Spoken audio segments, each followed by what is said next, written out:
To learn about the off-grid lifestyle and to be inspired to live your dreams, click subscribe so you don't miss anything. Hit the bell notification. Okay, so today, once again, back up here at the tiny house, and we're just gonna continue building rafters for the roof. And as I build one, I install one. It takes about 2.5 hours. I've got the assembly process down pretty good now. Using my jigs, you can see the screws in the floor. Using my jigs, I can just cut it out using these master jigs. Just cut them out, lay them down, put them together. It's just that simple now that everything's kind of flowing. And it only took me 3 to get the process down. So I wanted to answer some questions before I get started in today's. So one of the questions that keeps coming up is electrical references. And so I'll explain them. Several of them have asked about solar panels. Why don't you put the solar panels on the roof? We've always had them way down here on the hill by the camper in this clearing area down here. Not sure if you can see the solar panels. The solar panels are somewhere right around there, I think. If we put them on the roof, I will have to take the beauty away from the tiny house. This is south. So the sun, in the wintertime especially, will come up just like this. Well, as you can see, it's all woods. And so we have woods down here as well. That's the beauty of the tiny house and where it sits. Well, in order to have solar panels, you gotta have sun. So no, we won't put them on the roof. We will continue to put them down at the camper. And one of the reasons we don't even put them on top of the camper is we can move them around.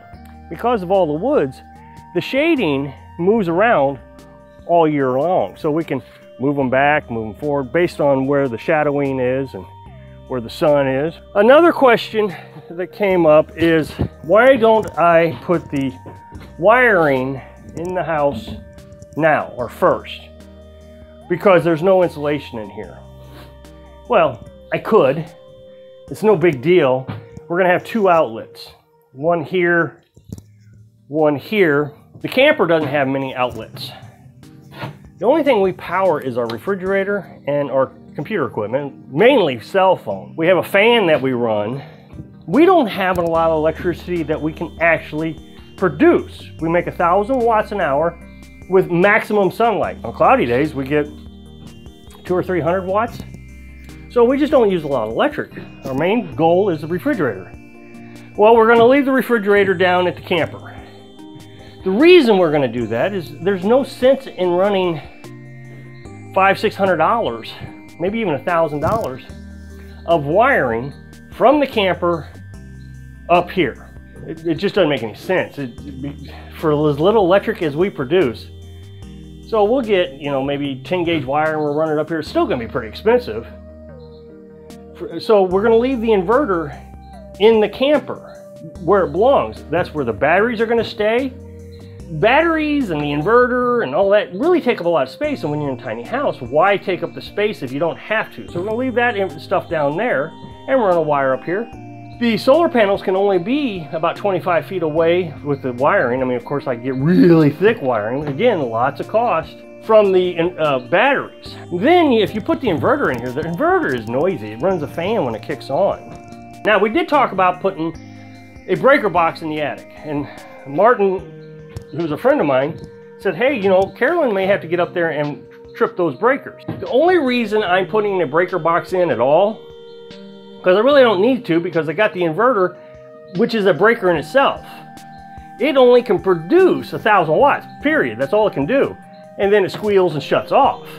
Any breaker that we have isn't actually gonna do us any good. The reason I want it in here is in case a mouse chews through the wiring, I would like for it to trip the breaker instead of burning up the inverter. So if it trips a breaker, we got more serious problems. Yeah, the refrigerator's gonna stay down there at the camper, again, so we don't have to run a lot of wiring.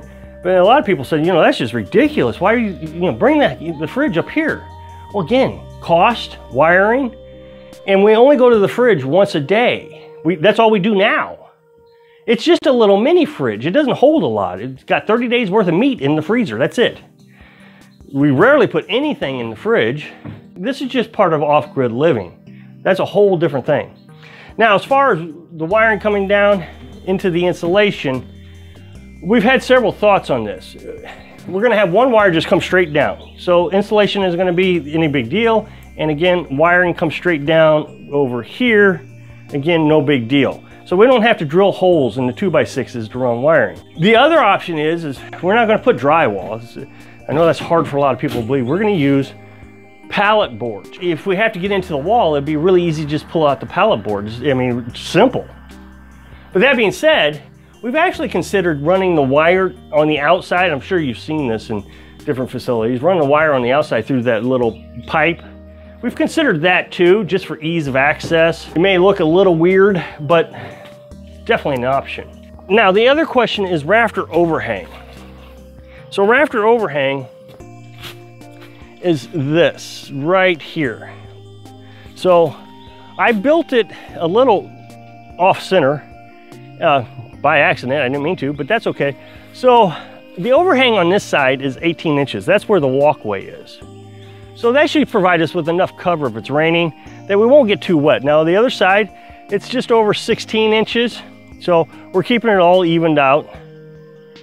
I know there are gonna be carpenters out there, oh my goodness, what did you do? But I'm just not a professional truss maker, just not, so got to deal with it. Now, last night, I had a nightmare because I gotta build overhang for this too.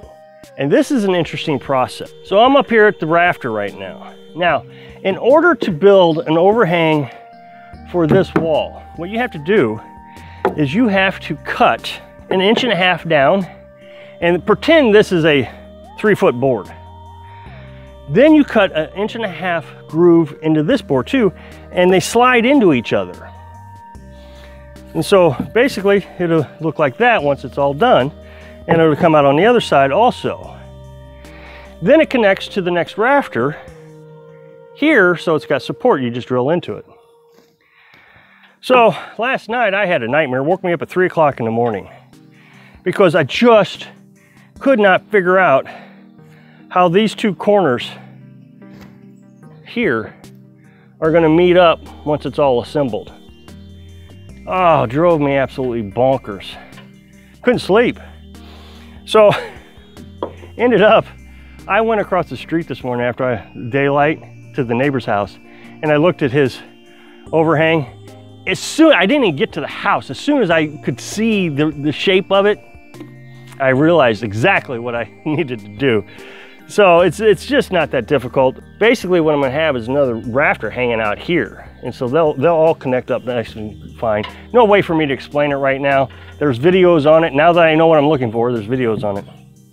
So I'm gonna go ahead and get started on building the next truss.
All right, so I got the truss put in now, but I got the fourth one in. I did notice a problem with this one. I don't know how I discovered it. It just by chance. This one was about an inch too far that way. I don't know how I messed it up, but now I've discovered a new method of measuring, making sure that everything's centered. And all of them are exactly the same now on both sides. There's no difference. Now the next one I got to put up, I'll have to add another board here. I'm using a board. I screw all of my trusses into that board so they don't wobble around until I can get the OSB on the actual roof. I hope I can encourage you to create something today.